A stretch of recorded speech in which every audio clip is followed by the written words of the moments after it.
And we are live. It is good to have you if you're watching this on the live stream. I hope I am audible and you guys can hear me loud and clear. Please let me know how my audio and my video is feeding right now. I hope everything is good.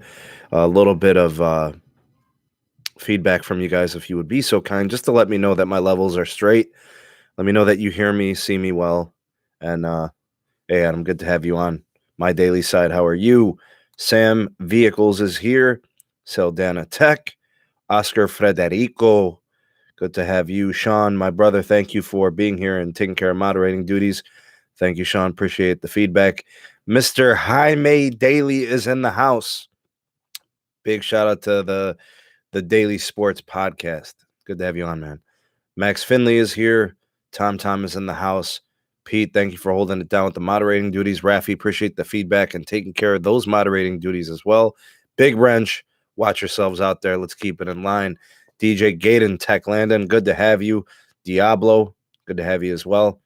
Martin, thank you for stopping by tonight. The homie Scoop, happy birthday to you, sir. Wish you health and wealth and everything fantastic for many years to come. Thank you, Adam. Appreciate the feedback. Everything is good. All right. Awesome. Thank you, guys. Mike West also holding it down with the moderating duties tonight. So that's got a few tonight. That's awesome. Glad you guys could be here. Jeff, thank you for the feedback. Jason as well. Dave, see you guys there in the live chat.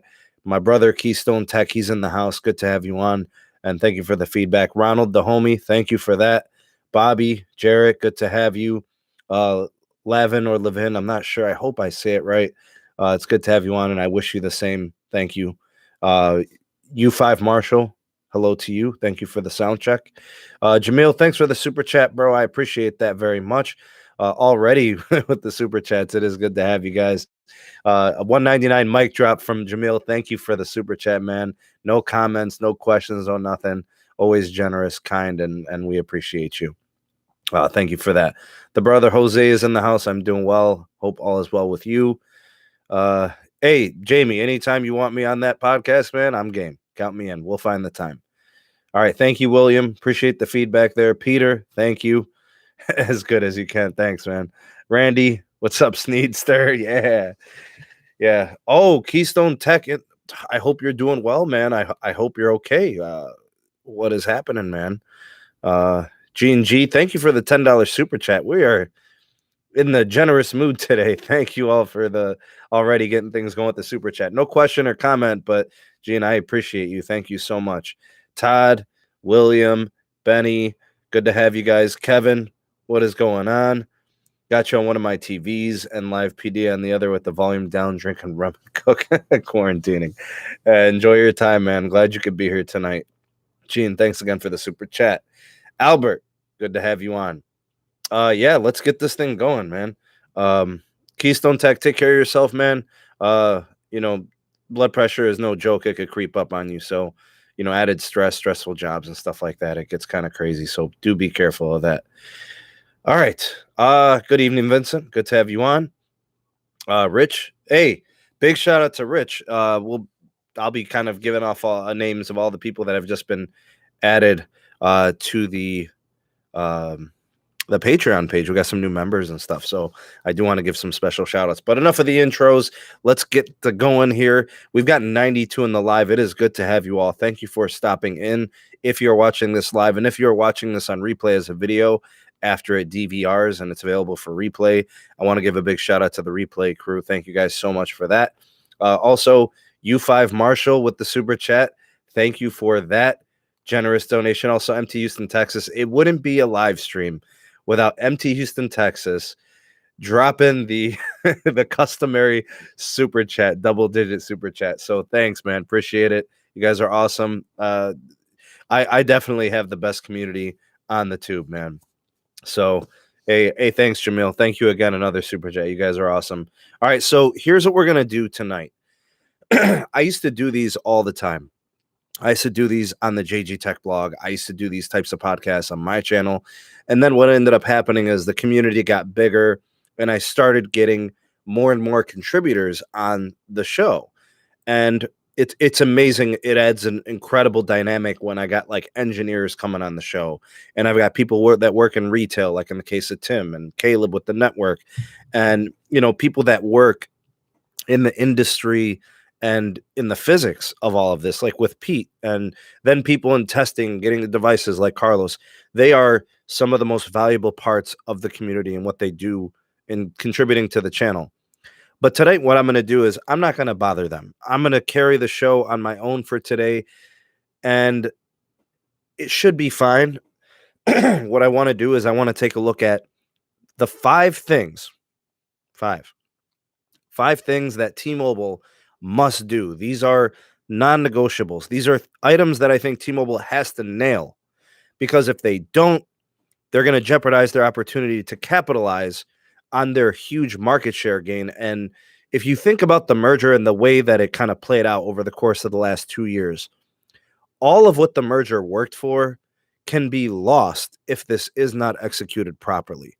So, and I believe in what T-Mobile is going to do, because I believe in Mike Sievert. I believe in what T-Mobile's done up to this point. Nobody has done more in terms of growth and execution on the business side than them. Truth be told, Verizon and AT&T have kind of sort of hit maturity when it comes to their market share. But in order to stay at the top, you have to fight whoever is scrunging from the bottom, right? So T-Mobile for the longest time and Sprint for the longest time, they've always been the lower tier providers in terms of market share. I'm not talking about customer care. I'm not talking about pricing or any of that. I'm just saying that when it comes to market share, they've always been the clear number 4 and number 3. Well, that can all change now with this merger. A huge market share shift is going to the new T-Mobile. You're adding 50 or so million subscribers to the new T-Mobile company that weren't there before. So it's a lot of customers that are going to be served on this network. And you've got to keep them all. And then you also want to continue to add customers. You want to take customers from if you're T-Mobile, you want to take them from Verizon, you want to take them from AT&T. You never want to be satisfied in business. You always want to continue to make your company better, to make it more profitable, to make it bigger. That's what a CEO gets paid to do, right? That's what a company is trying to do. They're in business to make money. And the way you make money in telecom is by having a lot of customers that pay their bills. So that being said, in today's podcast, we are going to cover the SMT Sneed Mobile Tech's top 5 most important, most critical, non-negotiables. These are things that the new T-Mobile must do, and they must hit them on the head. And they also must hit them outside of the ballpark. These got to be home runs. There are certain things that T-Mobile must continue to do, and there are certain things that they must start doing, because there are some things that are new to them that they probably have never been able to execute because they didn't have the scale, right? So they've got to hit it on the head. They've got to execute these 5 things. Before I get going with this video, do me a huge favor. Pop out of the live chat and hit that thumbs up button. Do that for me. Hit that like button. That helps me out tremendously. So that would be awesome if you guys could do that for me. So thank you in advance for that. Please do hit that like button. If you could share it, that would be awesome. Thank you in advance for that. Also, I want to give a shout out to a couple of links that are in the description box, the SMT Patreon page. We've got $1, $2, and $3 tiers if you'd like to become members of that community. We've got exclusive content, videos, perks, all types of interactions, live streams. Join a community of like-minded network and tech enthusiasts. I want to give a formal welcome to some individuals who were just added recently. Alan, Darius, the Tyronicus, Leon G, and Rich Z. Thank you guys for becoming the newest members of the Patreon page. And also I want to give a special shout out to Rafi, Cesar, Nintendo 504, and Clinton for donating PayPal donations over the course of the last week or two. So thank you all so very much for those donations, and you guys are amazing. Thank you. Let's go ahead and get to the 5 things that T-Mobile must do.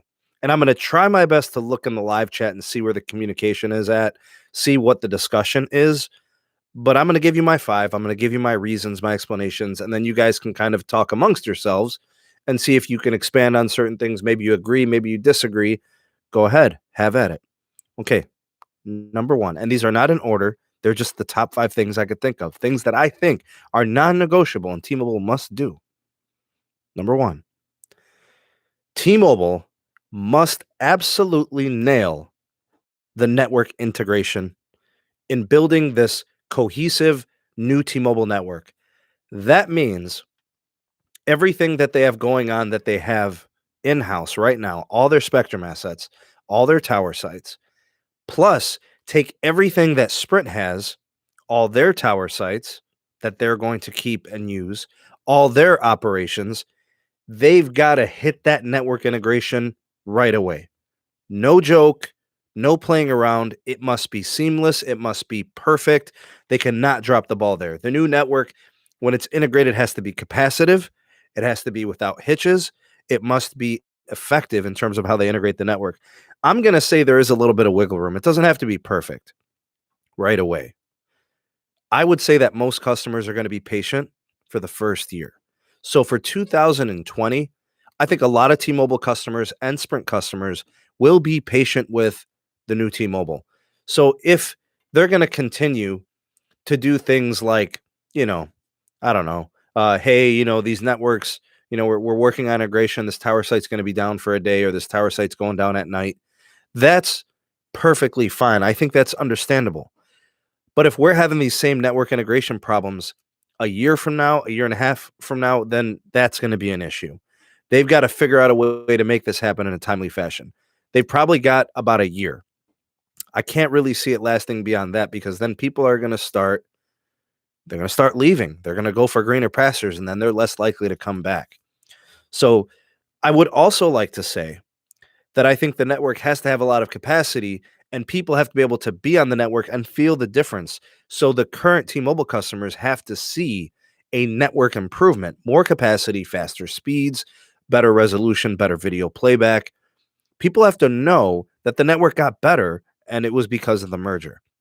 So current customers who are, having issues running 480p video and it's buffering and things like that, if they're, whatever the case may be, disrupted services, all that's got to be dealt with. All that's got to improve. So the new T-Mobile network needs to be supercharged. The new T-Mobile network has to be invigorated. It's got to be what T-Mobile says it's going to be. The merger promised a supercharged network. It's got to be that, right? So that's what has to happen. All right. Number 2. The second thing that is a non-negotiable that T-Mobile must do, they must build out their network footprint. It has to get bigger. The network as is not going to cut it. It's great to see that they're covering 60% of the nation. That's great. They've come a long way. It's awesome. A lot of people have noticed the improvements. Band 71 LT has helped out tremendously. You get the 600 megahertz signal that travels really far. Fantastic. I love it. But it's got to get bigger. It's got to be more expansive. It's got to truly be able to compete with companies with networks like AT&T and Verizon. That's who they're shooting for.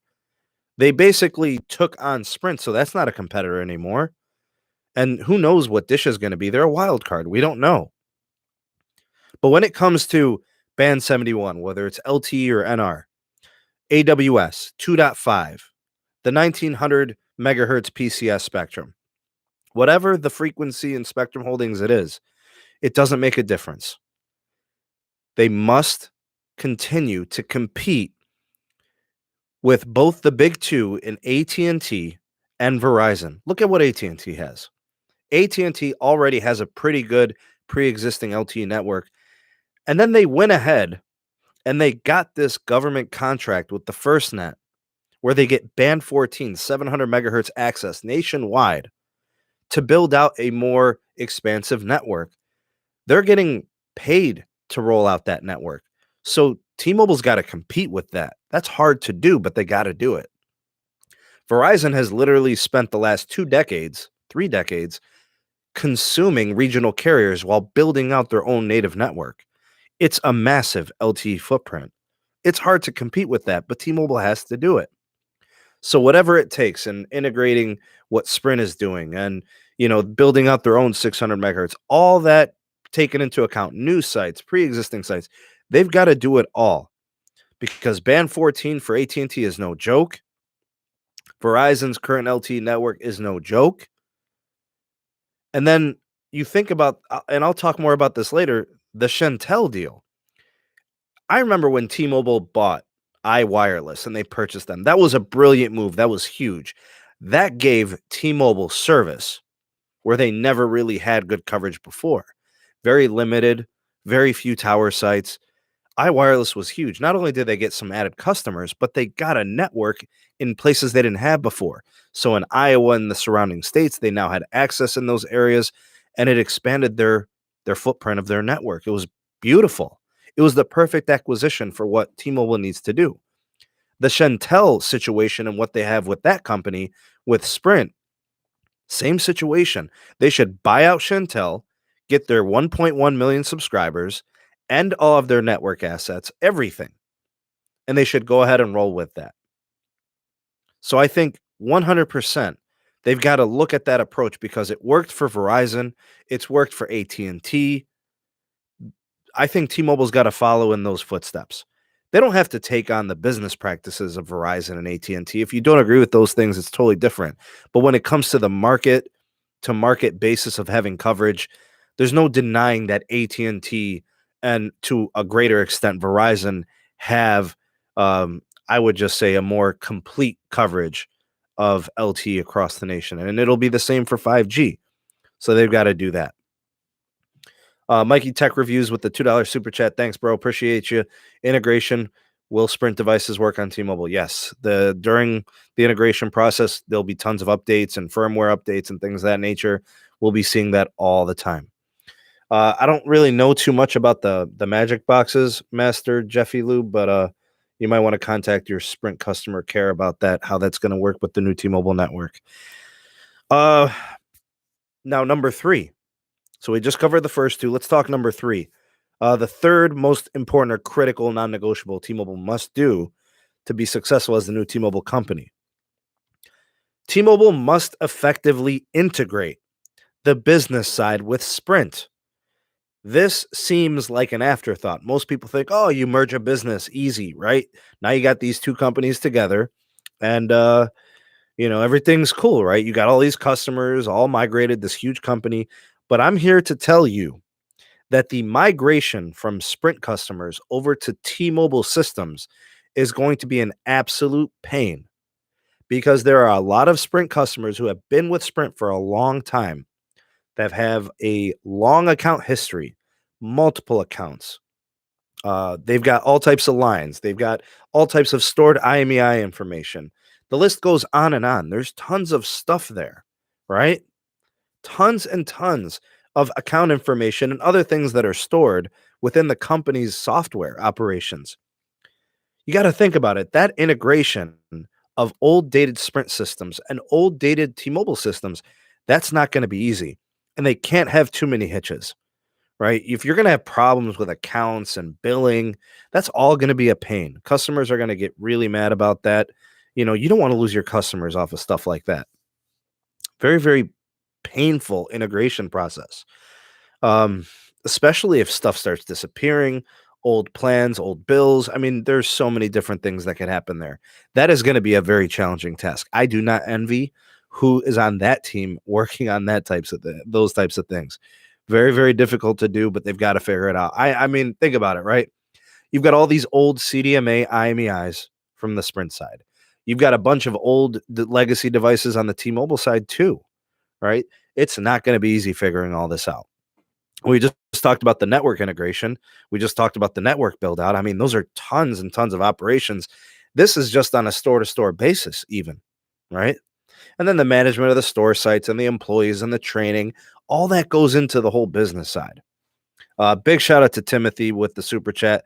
Thank you for that. I appreciate you so much, man. Thanks for the donations and always being a contributor to the channel, coming on and hanging out. Thank you. And big shout out to RFK Tech also with the super chat. Skunk Mobile will fail. They have lied to us. Yeah, Ricky's of the belief that we're not getting what we're paying for with T-Mobile. I mean, look, man, I will say that I'm holding out hope for a super big time effort from the new T-Mobile, and they've got the resources for it. They can do it. Mike Sievert at the helm, I like their chances. I think that the company is going to be a little bit different under this guy, and and things should be good. The brother Tana so lit. Thank you for the super chat, man. I got the pair lifting weights. Thanks, man. I appreciate you. Appreciate the super chat. Thanks for stopping by, and yeah, we'll see you around, man. I'll be popping in your live chats too, man. I don't know when you're going on next, but I'll be there. Carlos, good to have you on. Technoid, thank you for stopping by. Let's see here. Oh, yeah. I want to go on to number 4. The fourth thing that T-Mobile must do, non-negotiable, in order for them to succeed as the new T-Mobile network. The fourth thing is they must continue to add value to their plans, value to their customer offerings. So here's what I mean by this. They've still got to be profitable. In fact, they probably need to make more money per customer more than ever. But it's going to be really, really touch and go. If they're going to be raising pricing on anything, they're going to get in trouble. They've already agreed to a price lock. Customers that are incumbent and from Sprint, they should probably keep their pricing. They shouldn't be worried. Current T-Mobile customers should probably hold on to their pricing as long as they want to keep them. The grandfather thing, T-Mobile's always been really good at that. So I don't really fear that side. But what I think T-Mobile has to continue to do is they've got to continue to sweeten the pot and keep customers happy and feeling good about the value they get from T-Mobile. Big, huge super chat from Alexis. Thank you for the $20 goal with the pair sliding across. Golazo. Thank you, Alexis. I appreciate the super chat. You're always so generous. Thank you so much. Mikey Tech Review, thanks for the super chat sticker. Appreciate you, man. You guys are awesome. Thank you. Amazing. Thank you, guys. So what T-Mobile's always been really good at, and they can't abandon this now. This is part of their identity. They've got to continue to sweeten the pot. They have to continue to give their customers value, especially if they're trying to pry customers away from the jaws of Verizon and AT&T. So how do you do that? How do you do that without bothering customers? How do you raise your ARPU, generate more money per customer, but still offer the value? It needs to really, really be finessed. You have to be very, very delicate about this. So you got to probably start thinking about new revenue streams. You got to probably offer some new products, offer some new services, and it's got to get to the point where people are looking at the offers like Quibi, for example, right? This new platform that T-Mobile has invested heavily in. They're giving you these 10-minute video episodes, these TV shows, high-end production, good quality content. They've got new episodes daily, 175 shows. That's a nice proposition. That's a nice addition. It's infusing a new product, a new potential revenue stream where, you look at Quibi, they're charging $4.99 for that, right? Get the ad-free one for $7.99. That's not bad. That's a pretty compelling option. They're still going to give you Netflix on Us. They're keeping that. They're still doing that sort of thing. So if they can hold on to those types of propositions and values and maintain those types of, sweeten the pot type of deals, they distinguish themselves from companies like AT&T, which nickels and dimes every single company or every single customer. And Verizon has kind of changed their way a little bit. They've started to offer more value. They've got the Disney Plus. They're doing some things and stuff like that. That's pretty nice to see, but it's all in response to T-Mobile. So it's working. Big shout out to Sebi. Thank you for the super chat donation. Thank you so much. Got the work going on there. Thank you for that. I was going to say, I'm looking at, what they're offering in terms of new products. What can T-Mobile do to kind of create new revenue streams? I look at the home broadband opportunity. There are people that are not happy with their service provider at home for internet. Either speeds are slow, or they've got data caps, or the performance of the offer is crappy. The equipment fails. The infrastructure is poor. Could just be that it's expensive, right? Or there's not much competition out there, so there's no heat, right, for them to want to compete. So I think in this situation, opening up the home broadband situation is great. I think the T-Vision opportunity is great. People that want like full, cable TV offering with like 200, 300 channels, stuff like that at an attractive enough price. You can get it for $80 with a T-Mobile existing service, that sort of thing. It's stuff like that where I think T-Mobile can capitalize. That's the type of situation I think T-Mobile wants to be, is create more revenue streams to keep customers' dollars within their company instead of them going to other providers for their services. So I really like that opportunity for T-Mobile. And you look at the customer service. Nobody's doing customer care better than T-Mobile. That's got to continue. The team of experts, you go into the store, you get this, this hotshot treatment from the customer care reps and the salespeople. All that needs to remain, right? And Tim will attest to all these things. T-Mobile plans on keeping them all. T-Mobile plans to continue with these types of business ethics and operations. So I have faith in that. I don't think that stuff's going away. Number 5, as we approach the 26th minute of this podcast, device financing. That has to improve. That's something that I feel might be non-negotiable. The current trend of smartphones is now such that the average smartphone flagship has exceeded $1,000. If you want to buy an iPhone, not the 11, but if you're going to go premium flagship, so you get yourself like the 11 Pro, it's $1,000. You get the Max, it's $1,100. You increase the storage, you're going up $100, $200. You're going to pay taxes on those things. These phones have gotten outrageously expensive, and I don't know.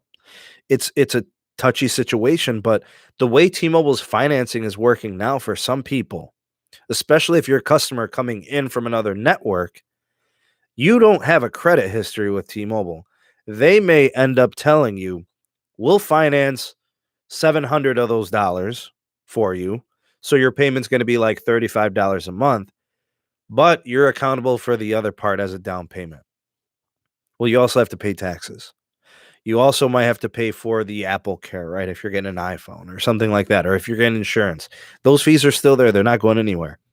You may have to spend $600, $700, or even $800 for a new flagship from T-Mobile because of the way that their financing is structured.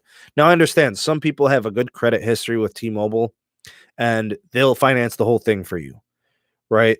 Or, maybe it's a situation where, if you've got really, really A+ credit, they may make you put 300 or 400 down instead of 700. That's so much, especially when Verizon and AT&T, no questions asked. If you have good credit, even if you're a brand new customer, they're giving you full, all out device financing on the entire cost. Yeah, you're going to pay the taxes and stuff like that, but hey, you're going to get the full financing. So yeah, your payment will be a little bit lower because you're putting a down payment. Your monthly installment's going to be like $35 a month. But man, like coming up $600-$700 on a down payment, that's tough. Not everybody could do that. They're probably more comfortable paying $50 or $55 per month for the device than they are to be able to come up for $700 or $600 out of pocket, or even $800. Like in the case of the Samsung Galaxy S20 Ultra, that thing's like $1,400 before taxes, right? So yeah, device financing, they got to figure something out there. I'm going to give you guys some bonus items, some things to think about. I talked about iWireless. I talked about Shentel. T-Mobile's got to continue to look at those types of things, try to expand their native network so they're not roaming, right? They really can't. They're not in a position to be roaming on anybody's network at this point. They really need their own native nationwide. No negotiations there. But here's some things I think T-Mobile should stop. And I think that's T-Mobile's got to stop worrying about the 5G icon. I've talked to Carlos about this. The 5G icon on the phones is designed to make people think that they're connected to this amazing new technological advance. They got to stop worrying about that. Let the 5G icon show if you're connected to 5G and the connection is actually good. but it's the quality of the connection that's going to make or break a customer's experience on the network, not the fact that the icon is present in the top right-hand corner. Because even if it just said LTE and you were getting 400 megabits per second, I mean, we've seen that with speed tests. It doesn't matter if it says 5G. We've seen 5G speed tests that get like 0.5 megabits per second. It's not meaningful in that way. I think the emphasis on just putting that icon up there, that needs to go by the wayside. It's kind of like my personal gripe.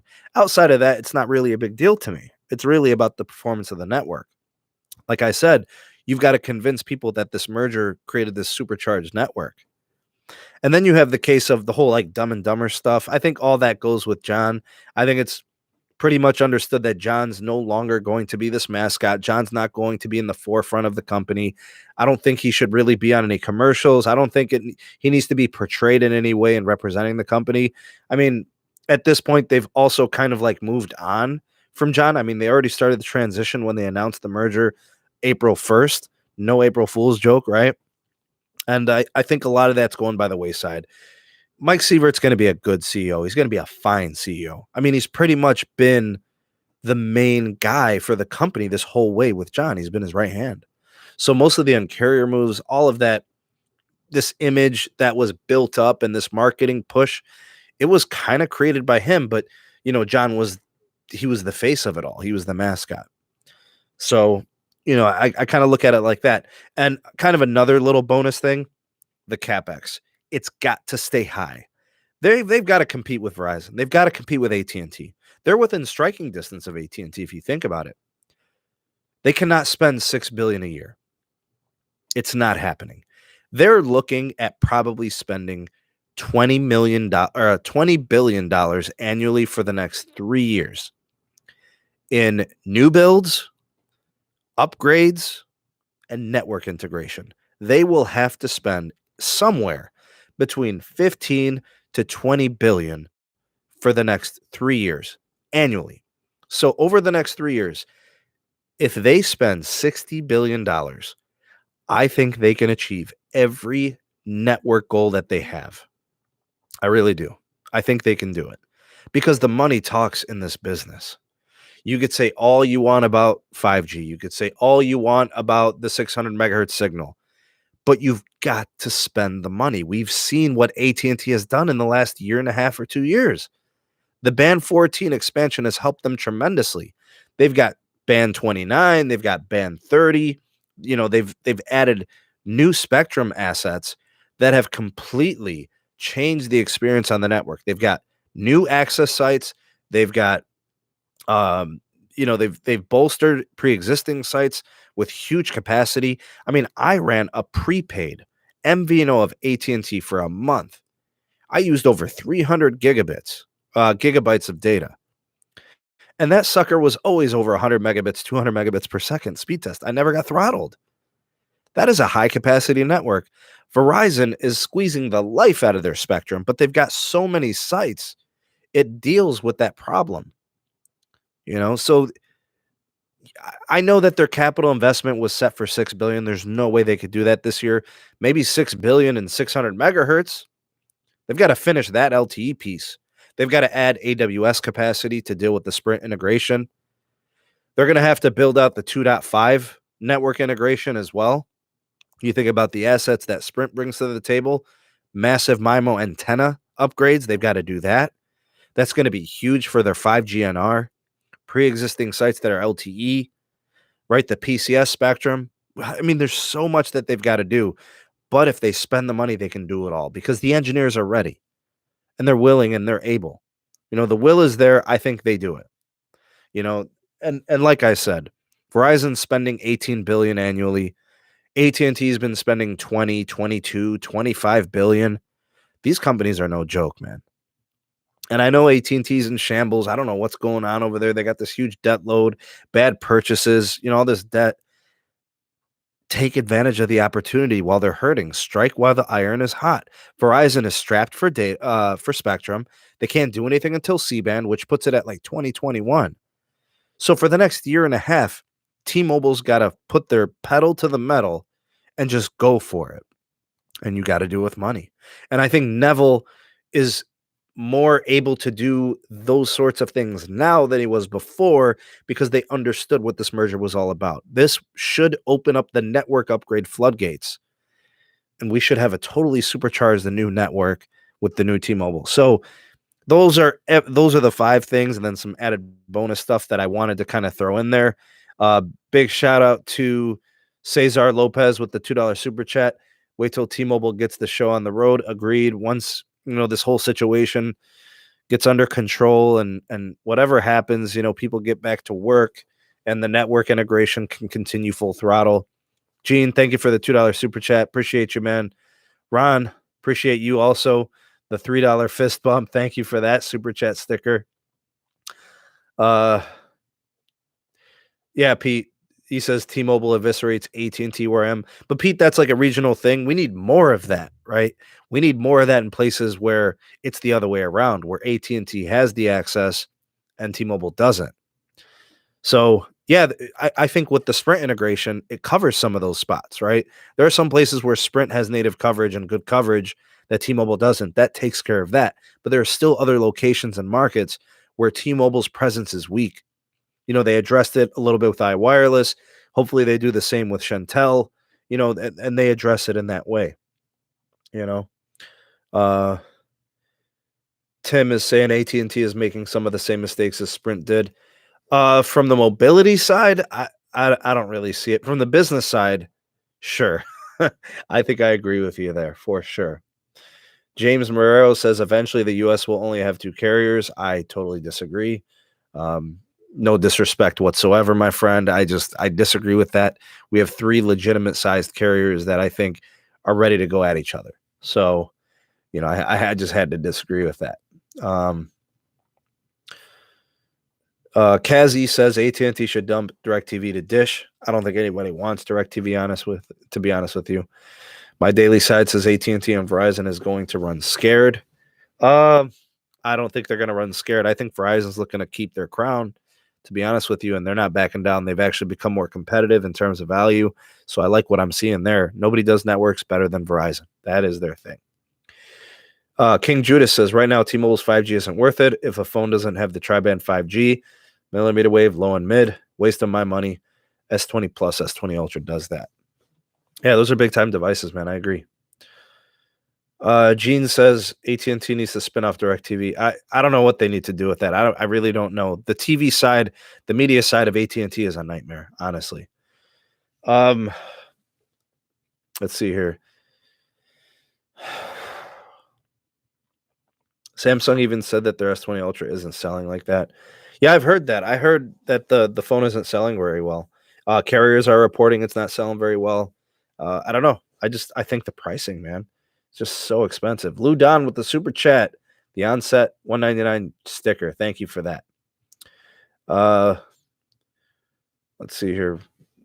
AT&T is doing a Sony, many divisions, one making money. Yeah, they make money, like they're very profitable and they get people's money. But I don't know, man. If they really want to make a difference, if they really want to turn their company around, I think they need more new management. I think they need upper level executives that get it. Verizon seemed to do that with Hans Vestberg. T-Mobile's always had it, with John and Mike and these guys. So there's got to be some changes there, I think, personally. Bacon Ninja says Visible's awesome. You are a Verizon customer, right?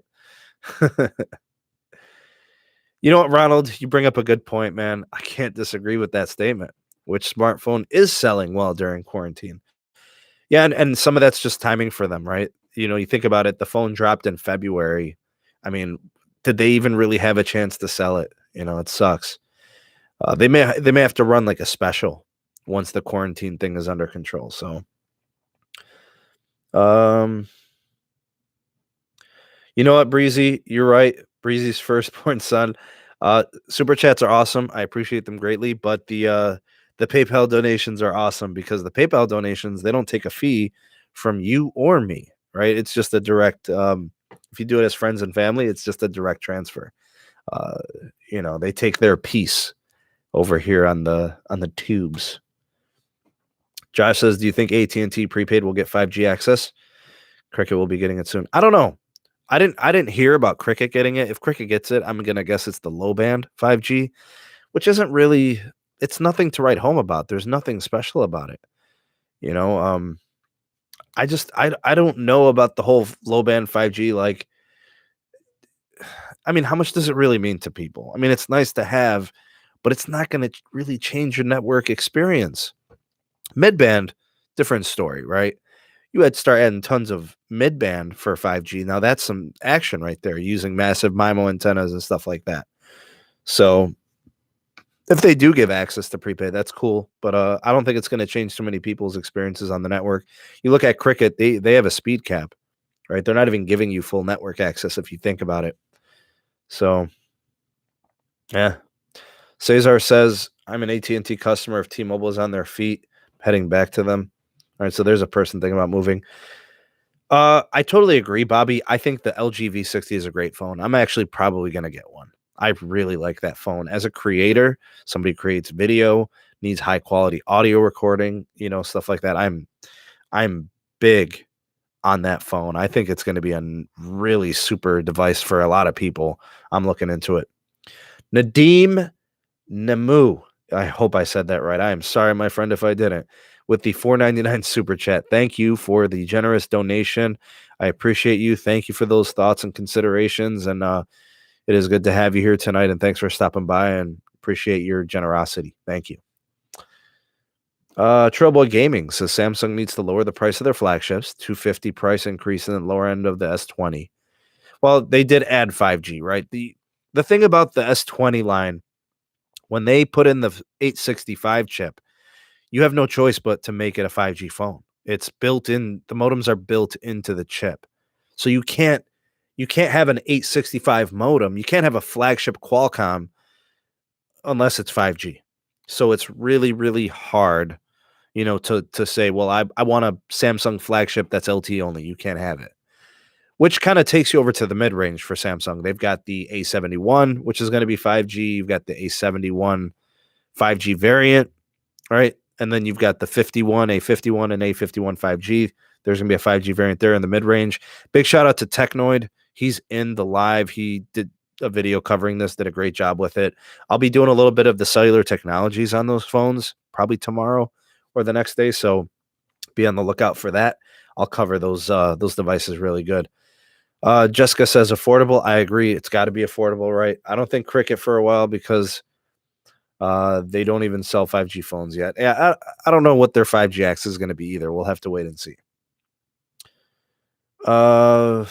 They need another S10e range phone, like maybe a S20e. So the price would come down, but they'd have to use a different chip, right? I mean, what would you do to make it cheaper? Yeah, Ronald, I was saying those devices should be good for the mid-range. Totally agree.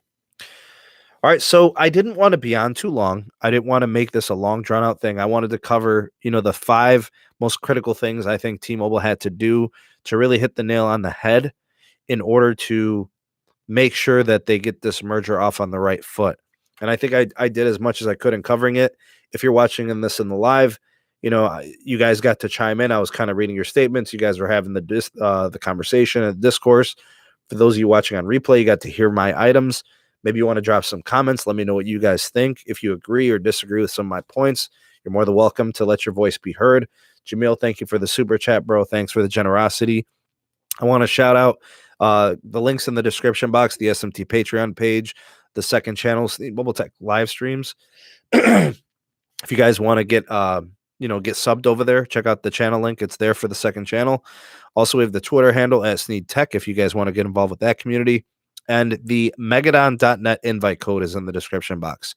Megadon.net is the social media platform of the future. Never need another social media platform ever again. No algorithms, no ads, no tracking. Megadon.net. That's pretty much all I wanted to cover with this live stream. If you guys would be so kind, please hit the like button on this video. Pop out of the chat if you have to. Hit the like button. Thumbs up for me.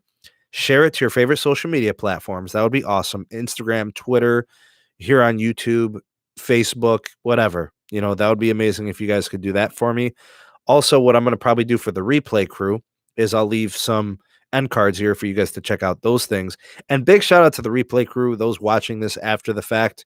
If you watch this all the way through, hashtag Sneedles, SNEEDLES, hashtag Sneedles, if you watch this all the way through.